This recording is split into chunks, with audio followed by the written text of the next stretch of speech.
Yung 10 kahon ng Red Doors na nabili natin kay Kuya. Ayan, kay Kuya Dong. So 5,500 ay 770 ang bill. 575 po ang isa.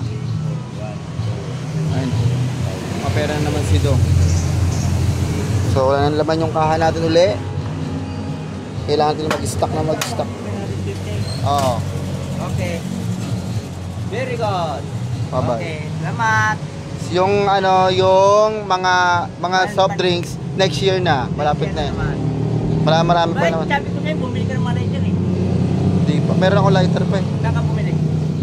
Nagla ko? Hindi. Magkano yung nakain ko? Ha?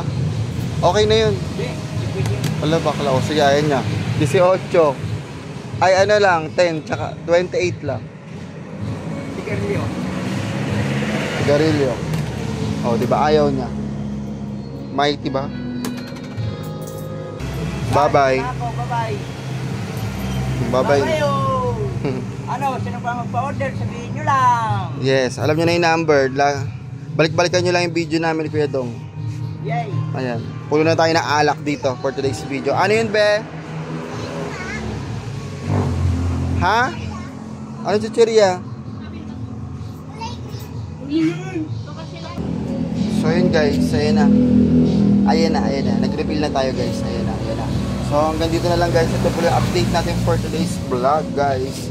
Wala na tayong pera, nasa paninda na. Ganun talaga, maliligo na ako. Sarado ko siya uli guys. Kasi kakagising ko lang, kailangan ko maligo. Kailangan din maging fresh para mabango sa ating mga customer na nanliligo sa atin. Charot! Bye guys, thank you for watching. Please like, share, and subscribe my YouTube channel para updated ka sa mga bago kong video guys. Thank you for watching. Reels lang to.